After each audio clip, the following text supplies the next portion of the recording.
Sometimes when you're traveling across Mississippi, seeking out interesting stories to share with your kids and their friends, you come across a story that you never knew existed. This is one of those times. Let's meet Union Army Private Albert Cashier. Come along with us. Let's go explore. I came across Albert's story when I was visiting the Mississippi Final Stands Interpretive Center. Albert D J Cashier was born Jenny Irene Hodgers in Cloggerhead, Ireland on December the 25th, 1843. Jenny's family immigrated to America, and as a young child, her dad would dress her up as a boy so he could receive money for any services Jenny performed for people. Jenny enlisted in the Army as Albert in July of 1862 after President Lincoln's call for soldiers.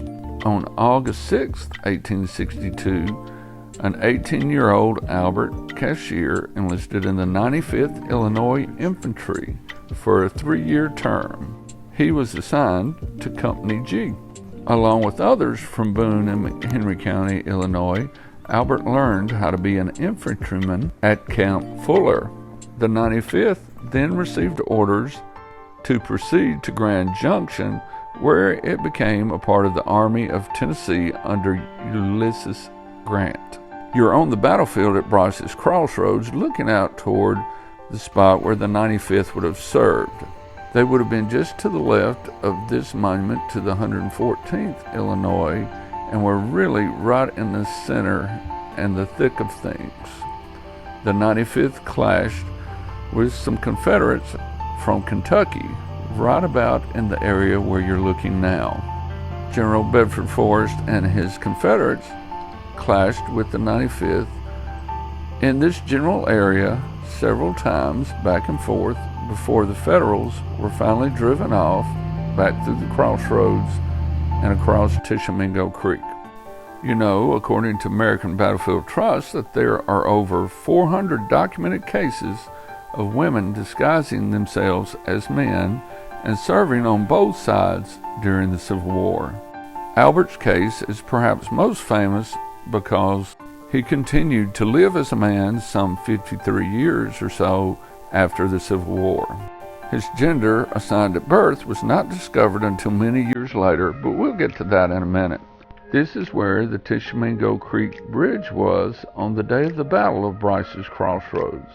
You have to be able to imagine the bridge was jam-packed full of wagons and horses and Federal Army men trying to escape General Forrest and his Confederates. All the while, shot and shell from those Confederates was raining down on them.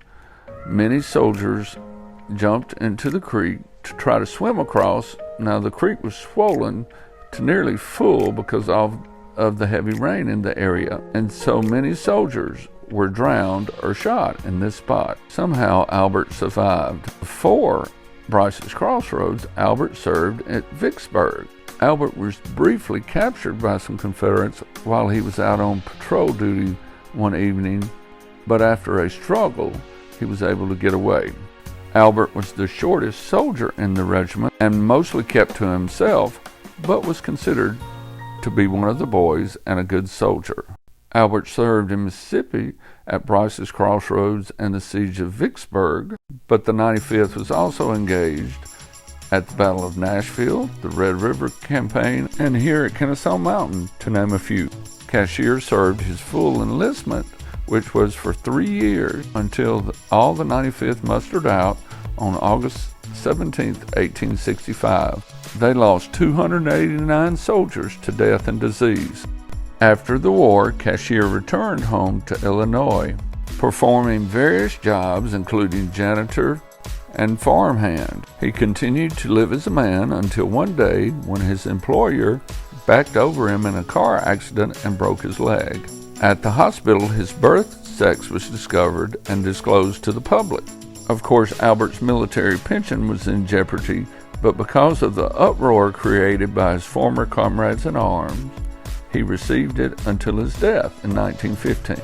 Albert contracted dementia about this time and was placed in an insane asylum where he was forced to wear women's clothes. It seems he even fell and broke his hip after he tripped on a skirt.